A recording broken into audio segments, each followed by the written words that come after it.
감사합니다. 성장의 과정에서 놓칠 수 없는 것은 하나하나의 순간순간 과정들이죠. 이 과정을 생략한 성장은 부실 그 자체라고 말할 수 있습니다. 부실한 성장은 겉으로는 멀쩡하게 보여도 어느 순간 와르르 무너지게 마련입니다. 따라서 부실한 성장은 결코 성장이라고 말할 수 없죠. 성장은 조금씩 차근차근 꽉꽉 다지면서 이루어져야 합니다. 예수님을 닮아가는 것도 성경은 성장의 개념으로 설명합니다. 예수님이 보여주신 장성한 분량까지 자라가라 이렇게 말씀하죠. 절대로 짧은 순간에 짧은 기간에 속성으로 이루어낼 수 없는 과정임을 염두에 둔 것입니다. 우리는 평생을 통해 죽을 때까지 예수님을 닮아가고 또 닮아가는 노력을 포기하면 안 됩니다. 예수님을 닮아가는 과정이 평생을 필요로 하는 과정이기에 그 변화를 감지하는 것 또한 절대로 쉽지 않습니다. 어떨 때는 맨날 제자리에 머문 것처럼 보일 수도 있습니다. 그러나 그런 과정이 차곡차곡 쌓여서 조금씩의 성장을 이뤄내는 것입니다. 마치 콩나물에 물을 주는 것과 같습니다. 콩나물에 물을 주면 다 밑으로 쏟아집니다. 당장에 나타나는 변화는 감지할 수 없습니다. 그러나 일정 시간이 지나면 먹을 수 있는 콩나물로 자란 걸 볼 수 있습니다. 아이들의 성장도 그렇죠. 매일 보면은 맨날 근한인 것처럼 보입니다. 그러나 한 달 전을 비교해 보면 쑥 커져 있는 걸 볼 수 있고 1년이 지나고 2년이 지나면 확연히 커져 있는 걸 볼 수 있습니다. 이런 식의 성장은 어릴수록 더 분명하게 나타나죠. 반면에 어른들의 성장은 어떻습니까? 그야말로 눈에 드러나지 않습니다. 오히려 성장이 멈추고 퇴보하는 것처럼 보여지기도 합니다. 어른들의 성장은 속사람의 성장으로 이어지고 있는 거죠. 어른이 되어서 제대로 된 어른의 모습으로 그 모습이 자꾸 바뀌어져 갈 때 잘 자라고 있다 이렇게 말할 수 있는 것입니다. 성도 여러분, 겉사람의 성장보다 더 분간하기 힘들고 어려운 게 바로 속사람의 성장이죠. 그만큼 속사람의 성장은 눈에 띄지 않게 성장하는 겁니다. 그리스도를 닮아가기 위해 우리의 속사람이 날로 성장할 때 비로소 그리스도인의 성화가 이루어지는 것이고 그리스도를 닮아가는 것이 이루어지는 것이죠. 이런 일은 절대로 속성의 과정으로 이루어질 수 없는 것입니다. 길게 봐야 합니다. 긴 호흡으로 달려가야 합니다. 다만 하루도 쉬지 않고 꾸준히 달려가는 것이 중요합니다. 2026년 이런 믿음의 발전을 위해 묵묵히 걸어가고 또 달려가는 한 해가 될 수 있으면 좋겠습니다. 그리스도를 닮아가는 것과 그리스도인으로 성장한다는 건 같은 거예요. 그리스도를 날마다 닮아가면서 멋진 성장과 성숙이 있는 2026년이 될 수 있기를 주님의 이름으로 축복합니다. 지난 시간에 우리는 히브리서 1장을 통하여 예수님은 하나님의 아들이시다. 만물의 창조주이시다. 그리고 십자가를 통해 우리의 구원을 이루신 분이시다라는 걸 살펴봤습니다. 이 주님은 지금도 이 세상을 주관하고 계시고 장차 세상의 심판자로 임하실 것입니다. 우리 주님은 그 어떤 천사들보다 월등히 뛰어나게 높으신 분이죠. 이 주님이 우리의 구원을 이루셨고 우리를 높여주셨는데 천사보다 우월한 존재로 만드시고 천사들을 우리 밑에 두시고 우리를 섬기라고 부리고 계신다라고 하는 걸 살펴봤습니다. 오늘 말씀은 1장의 이 말씀을 그대로 이어받아서 그러므로라는 접속사로 시작합니다. 그러므로 다시 말하면 하나님의 아들이시며 만물의 창조자이신 예수님으로부터 놀라운 구원의 은혜를 받았기에 우리 모든 성도는 그러므로 이렇게 살아야 합니다 라는 말씀이 이어지는 거죠. 자, 1절 말씀을 다시 읽겠습니다. 시작. 그러므로 우리는 들은 것에 더욱 유념함으로 우리가 홀로 떠내려가지 않도록 함이 마땅하니라. 아멘. 성도 여러분, 우리는 우리 주님으로부터 놀라운 구원의 은혜를 선물로 받은 자예요. 그러니 나의 주님, 그 주님이 주신 복음의 말씀을 꼭 붙들고 그 어떤 상황에서도 흘러 떠내려가지 않는 성도가 되어야 할 줄로 믿습니다. 구약시대의 천사들을 통해 주신 말씀을 불순종한 자들도 그에 상응한 심판을 받았다고 하면은 천사들보다 월등히 뛰어난 하나님의 아들이 직접 주신 이 복음의 말씀을 우리가 불순종한다고 하면 그 결과가 어떻게 될 것은 명확한 일이죠. 오늘 말씀은 우리에게 주신, 우리 주님이 우리에게 허락하신, 우리 하나님이 우리에게 허락하신 구원이 큰 구원이다. 이같이 큰 구원이라고 이렇게 말씀합니다. 이 큰 구원의 복음이 우리에게 어떻게 전달이 되어져 왔는가라고 하는 과정을 3절과 4절에 말씀하고 있습니다. 자, 3절과 4절 말씀. 자, 같이 읽겠습니다. 시작. 우리가 이같이 큰 구원을 등한히 여기면 어찌 큰 보응을 피하리요. 이 구원은 처음에 주로 말씀하신 바요 들은 자들이 우리에게 확증한 바니 하나님도 표적들과 기사들과 여러 가지 능력과 및 자기의 뜻을 따라 성령이 나누어 주신 것으로서 그들과 함께 증언하셨느니라. 아멘. 우리에게 전달된 이 큰 구원의 복음이 언제 어떻게 만들어졌고 또 우리에게 전달된 것인가? 첫째, 처음에 주로 말씀하신 것이다. 이렇게 말씀하죠. 복음은 주 예수 그리스도께서 친히 알려주신 거죠. 주님은 생전에 주님의 살과 피를 먹고 마셔야 영원히 살 수 있다. 나는 생명의 떡으로 왔다라는 말씀을 여러 번 말씀하셨습니다.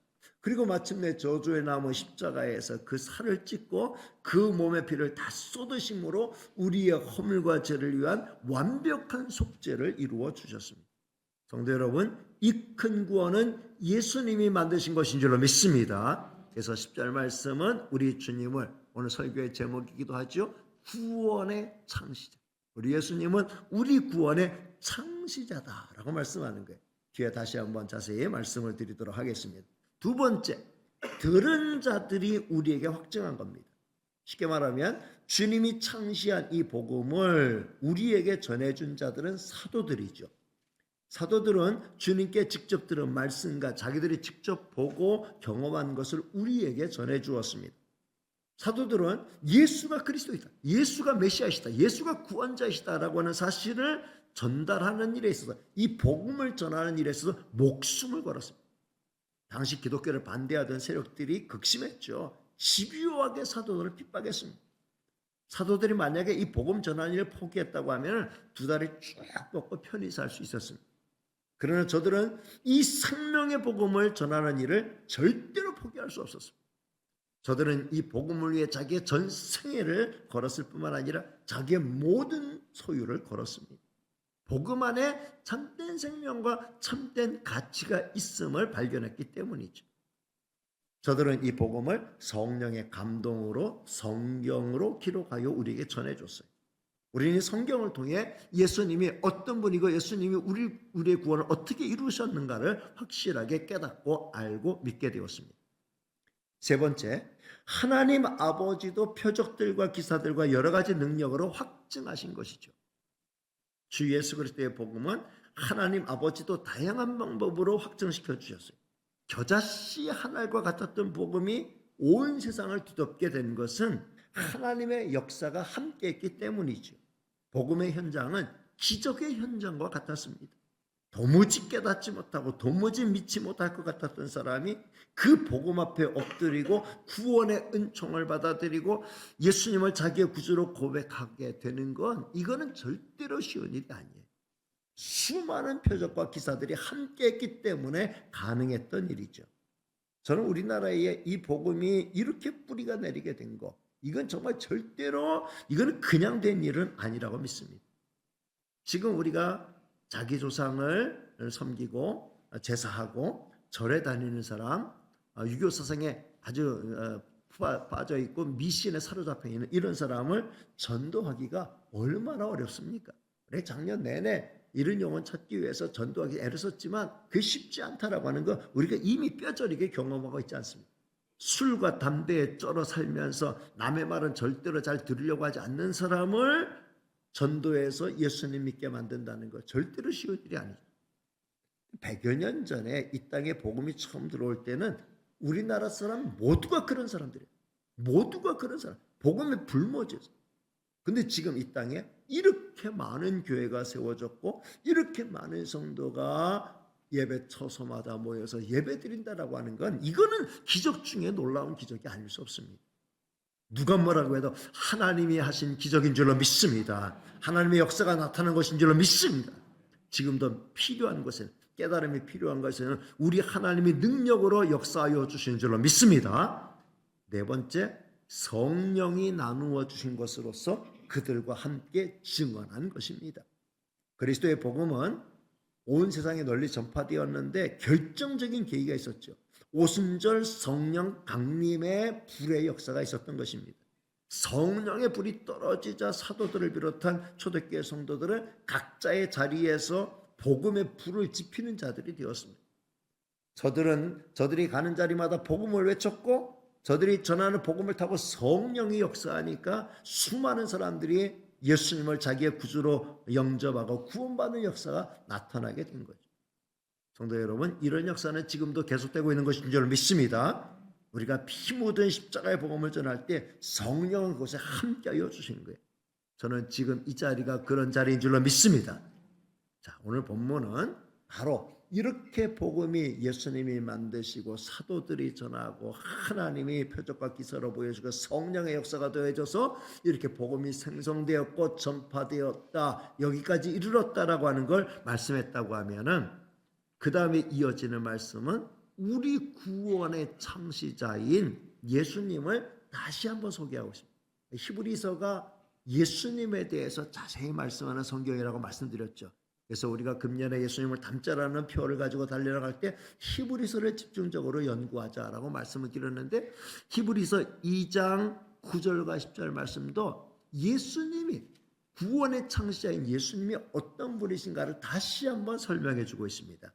자, 9절과 10절 말씀을 같이 읽겠습니다. 시작. 오직 우리가 천사들보다 잠시 동안 못하게 하심을 입은 자 곧 죽음의 고난 받으심으로 말미암아 영광과 존귀로 관을 쓰신 예수를 보니 이를 행하심은 하나님의 은혜로 말미암아 모든 사람을 위하여 죽음을 맛보려 하심이라. 그러므로 만물이 그를 위하고 또한 그로 말미암은 이가 많은 아들들을 이끌어 영광에 들어가게 하시는 일에 그들의 구원의 창시자를 고난을 통하여 온전하게 하심이 합당하도다.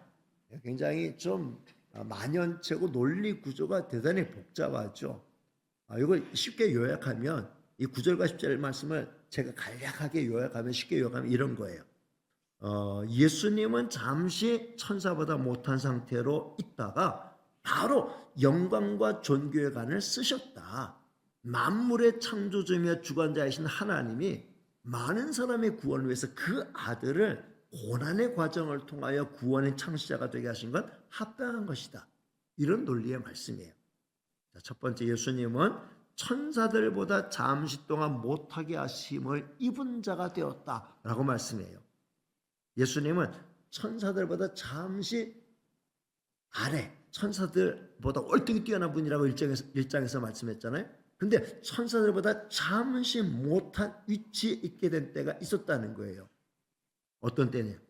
바로 우리 주님이 십자가에 저주의 나무에서 죽임을 당하시고 무덤으로 내려가셨을 때라는 거죠. 죽음의 고난을 당하실 때 예수님의 모습은 천사들보다 못한 모습이었다는 것입니다. 천사들은 불멸의 존재잖아요. 천사들은 죽음을 맛보지 않습니다. 예수님은 3일간 죽음을 맛보시고 무덤에 내려가셨어요. 일시적으로 천사들보다 못한 상태에 있게 되신 게 맞죠. 우리 주님이 왜 천사들보다 못한 상태로 떨어지셔야 됐고 죽음의 고난을 맛보셔야만 했습니까? 분명한 목적이 있습니다. 바로 하나님의 은혜로 말미암아 모든 사람을 위하여 죽음을 맛보려 하십니다. 하나님의 은혜를 우리에게 전해주기 위해서, 하나님의 은혜를 오고 오는 모든 세대에게 전해주기 위해서, 하나님이 이렇게 우리를 사랑하신다, 하나님이 이렇게 우리에게 은혜를 베푸신다라고 하는 걸 보여주시기 위해서 하나님의 아들 예수님이 신이 천사보다 못한 상태로 죽음의 자리로 떨어지셨던 것이다 라고 말씀합니다. 성도 여러분, 기독교는 예수 그리스도의 죽음 위에 세워진 종교예요. 예수님은 죽기 위해 이 땅에 오신 거예요. 그래서 우리가 똑같은 혈과 육을 입으신 거예요. 완전한 사람이 되어 오신 거예요. 완전한 사람이 아니면 죽을 수가 없잖아요. 피 흘려 죽을 수가 없잖아요. 그래서 예수님 완전한 사람이 되어 이 땅에 오신 거죠. 그래서 예수님이 온전한 육신을 입고 이 땅에 오셨다는 걸 부정하는 자들은 이단이에요. 초대교회 영지주의자들이 있었는데, 영지주의 이단은 뭐냐면 영육 이원론으로 영은 거룩하고 육은 부정하기 때문에 하나님이 이 육신을 입고 이 땅에 왔다라고 하는 거는 거룩함이, 더러움을 입었다는 건데 이건 말이 안 되는 거다. 거룩한 하나님이 그렇게 될 수가 없다. 그래서 사람의 모습으로 약간 보여진 것이 진짜 사람이 된 것이 아니다, 이렇게 이야기했어요. 근데 이건 이단이다 라고 성경은 분명히 말씀. 사도 요한은 이런 이단을 받아들이면 안 된다. 절대로 받아들이면 안 된다. 왜냐하면 예수님이 완전한 사람이 되신 걸 부정하는 순간 예수님이 십자가를 부정하게 되는 거예요. 예수님이 십자가에서 흘리신 피가 가짜 피가 되는 거예요. 그래서 예수님이 육체로 오신 걸 부정하는 건 이단이에요. 예수님은 완전한 육체로 오셔서 우리와 똑같은 죽임을 당하시고 십자가의 그 고난을 겪으신 것이죠. 그로 말미암아 우리의 구원이 성취되는 것인 줄로 믿습니다. 두 번째, 예수님은 영광과 존귀로 관을 쓰신 자입니다. 예수님은 무덤에 오래 갇혀있지 않으셨어요. 3일 만에 부활하시고 사망 권세 이기시고 무덤 문을 여시고 승리로 부활하셨어요. 그리고 영광과 존귀의 관을 쓰시고 지금도 우리 주님은 하늘에서 영광 받으시고 이 땅의 교회들을 통하여 영광 받고 만물의 찬미를 통하여 영광을 받고 계신 줄로 믿습니다. 아직도 주님의 권세 앞에 무릎을 꿇지 않고 복종하지 않는 무리들이 있지만 마침내 저들도 다 만물이 주님께 영광을 올려드릴 때가 찾아오게 될 줄로 믿습니다. 우리가 장차 저 영원한 천국에서 할 일도 이 주님, 영광과 존귀를 관을 쓰신 우리 주님을 영원토록 찬미하며 영광 올려드리는 일인 줄로 믿습니다. 일은 절대로 피곤하고 지치는 일이 아니에요. 우리가 아무리 찬양해도 정말 찬양의 은혜가 임하면 정말 더 기쁨으로 찬양하고 더 영광스러운 찬양, 하나님께 영광 올려드리고 내게는 말로 다 할 수 없는 은혜가 더해지는 것처럼 저 천국에서 우리는 끝없이 주님을 찬미하며 그 은혜 속에 들어가게 될 것이라는 거죠. 세 번째, 예수님은 구원의 창시자라고 말씀하고 있어요. 우리의 구원은 절대로 우리가 만들어낸 게 아니에요. 우리가 고안한 거 아니에요. 우리가 요청한 것도 아니에요. 우리는 이런 식의 구원이 가능할 줄 상상도 못했죠. 지금도 이 세상에 사는 너무나 많은 사람이 이 예수 그리스도의 구원의 진리를 이해하지 못하고 받아들이지 못하고 있습니다. 우리의 구원은 하나님이 만세전에 계획하셨고 때가 되면 하나님의 아들 독생자 예수 그리스도께서 친히 이 땅에 온전한 사람의 몸으로 오셔서 우리를 위해 십자가에서 그 큰 희생을 치르심으로 말미암아 완성된 것이죠. 우리 구원의 창시자는 예수 그리스도 한 분밖에 없는 줄로 믿습니다. 예수님은 우리의 구원의 창시자가 되십니다. 네 번째, 예수님은 많은 아들들을 이끌어 영광에 들어가게 하시는 일을 하신 자이죠. 예수님은 저와 여러분을 구원하시고 하나님의 자녀가 되는 권세까지 안겨주신 줄로 믿습니다. 하나님의 자녀인 우리는 하나님이 계신 영원한 영광의 나라에 속한 자들이 된 거예요. 성도 여러분, 저와 여러분은 영원한 천국의 주인공이라는 사실을 절대로 잊지 마시기를 바랍니다.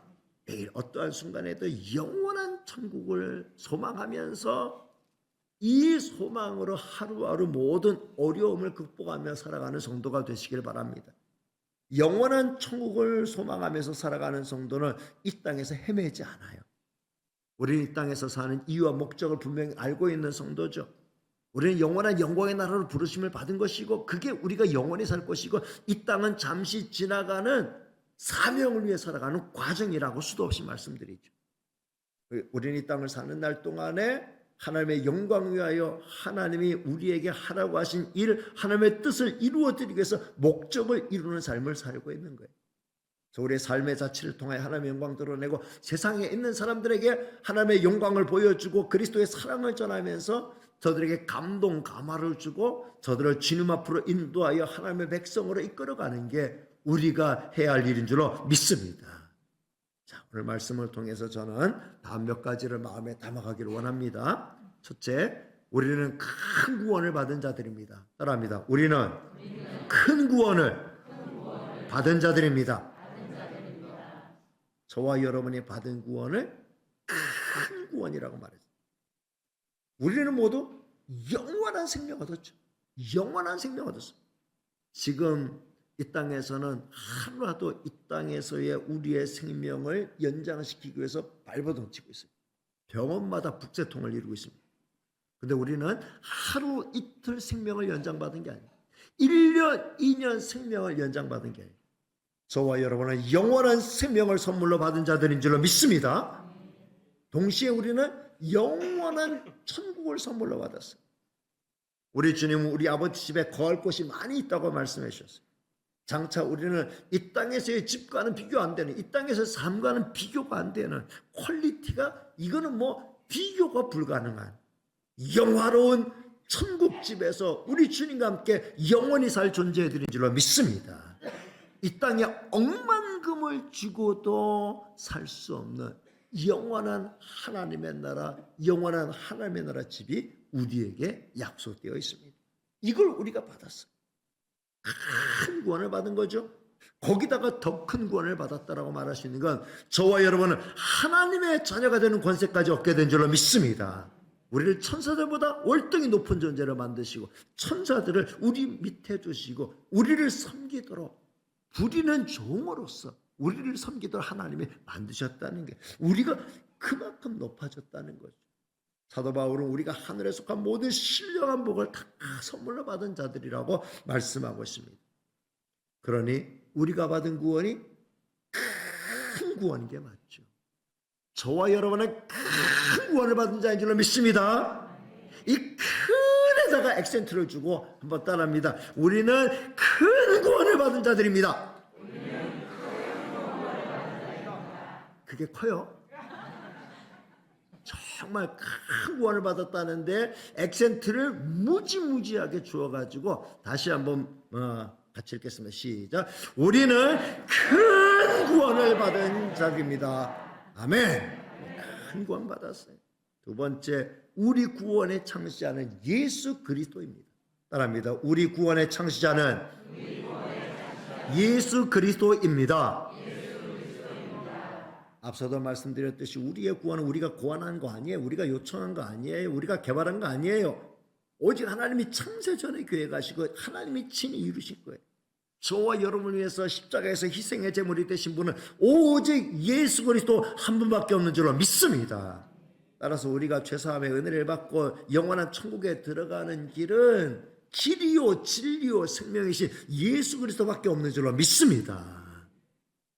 하나님이 우리에게 구원 얻을 다른 이름을 주신 일이 없다 그랬어요. 사도행전 4장 12절 말씀을 같이 읽겠습니다. 시작. 다른 이로서는 구원을 받을 수 없나니 천하 사람 중에 구원을 받을 만한 다른 이름을 우리에게 주신 일이 없음이라 하였더라. 아멘. 다른 이로서는 구원받을 수 없어요. 나를 위해서 십자가 지시고 내 허물과 죄를 사해 주시고 하늘 문을 열고 천국 들어가게 하신 분은 하나님의 아들 예수 그리스도밖에 없습니다. 오직 예수 그리스도 나의 구주로 영접하는 자가 천국문을 열고 하나님의 은혜 보좌 앞으로 나가게 되는 줄로 믿습니다.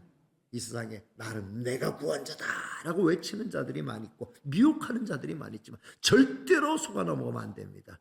오직 주님만을 굳게 붙들고 주님에게서 흘러 떠내려가는 일 없는 저와 여러분 되시기를 주님의 이름으로 축복합니다. 마지막 세 번째, 우리는 이 구원의 복음을 굳게 붙들고 끝까지 흔들림이 없이 전진해야 합니다. 따릅니다. 우리는 이 구원의 복음을 굳게 붙들고 끝까지 흔들림이 없이 전진해야 합니다. 주께서 우리에게 허락하신 구원은 그냥 쉽게 거저 주어진 것이 아니에요. 나로서는 은혜로 거저받은 것이지만 우리 주님은 이 구원을 이루시기 위해서 하늘 영광 보좌 비우시고 낮고 천하 이 땅에 친히 사람의 모습으로 오셔서 가장 가난한 자들과 함께 사셨고 고통받는 자들과 함께 사시고 마지막에는 저주의 나무 십자가에서 모진 고난을 겪으셨고, 그리고 천사보다 활동이 뛰어나신 분이 천사들보다 못한 자리, 죽음의 자리, 무덤의 자리까지 내려 앉으셨다가 부활하신 겁니다. 성도 여러분, 힘들고 어려운 순간마다 주님의 십자가를 붙드는 성도들이 되시기를 바랍니다. 주님의 십자가를 생각하고 주님의 십자가를 붙들면 주님이 날 위해서 이런 희생을 치르셨다. 주님이 날 위해서 이런 고통을 맛보셨다. 주사바늘 몇 바늘 찔러도 아픈데 예수님은 양손 양발에 대못이 박히시고 금원패를 다 쏟으시면서 완전한 죽임을 당하셨어요. 그 주님의 십자가를 붙들 때 우리는 어떤 시련도 어떤 고통스러운 상황도 버틸 힘을 얻게 되는 줄로 믿습니다. 베드로 사도는 우리가 주님의 이름으로 시련을 겪고 주님의 이름으로 고난을 견딜 때 영광의 영 성령이 우리 위에서 우리와 함께 하시고 이길 힘을 주심을 말씀해 주셨어요. 베드로전서 4장 13절과 14절 말씀을 같이 읽겠습니다. 시작. 오히려 너희가 그리스도의 고난에 참여하는 것으로 즐거워하라. 이는 그의 영광을 나타내실 때에 너희로 즐거워하고 기뻐하게 하려 함이라. 너희가 그리스도의 이름으로 치욕을 당하면 복 있는 자로다. 영광의 영 곧 하나님의 영이 너희 위에 계심이라. 아멘. 주님의 이름으로 고난을 당하고 주님의 이름으로 치욕을 겪는 자를 있으면 영광의 영 성령이 바로 우리 머리 위에 우리와 함께 하고 계심을 믿으시기를 바랍니다. 성령께서 우리 지키시고 보호하시고 눈여겨보시고 이길 힘 주시고 마침내 우리를 영원한 영광의 자리에 오르게 하여 주시는 줄로 믿습니다. 성도 여러분, 우리는 하나님의 아들 예수님을 통해 온전하고 큰 구원을 선물로 받은 자들이에요. 그 큰 구원의 가치를 기억하면서 이 큰 구원을 주시기 위해서 잠시보다 천사보다 못한 자리에 내려앉으셔 고난 겪으신 그 예수님을 생각하면서 이 땅에서 어떤 시련을 당해도 어떤 모욕을 당해도 어떤 어려움을 당해도 주님 생각하면서 주님의 이름으로 이겨나가고 주님을 닮아가는 저와 여러분 다 되시기를 주님의 이름으로 축복합니다. 기도하겠습니다. 은혜로우시고 사랑 많으신 하나님 감사합니다. 오늘도 저희들을 사랑해 주시고 하나님 앞에 불러주셨으니 감사합니다. 예수님을 닮자라는 주제를 가지고 달려나가는 가운데 있습니다. 쉽게 닮아갈 수 없습니다. 평생을 닮아가게 하시고 날마다 예수님 바라보며 살게 하여 주옵소서. 무엇보다 힘들고 어려울 때 예수님의 십자가를 생각하면서 이겨나가는 저희가 되게 하여 주옵소서. 예수님의 이름으로 기도하옵나이다. 아멘.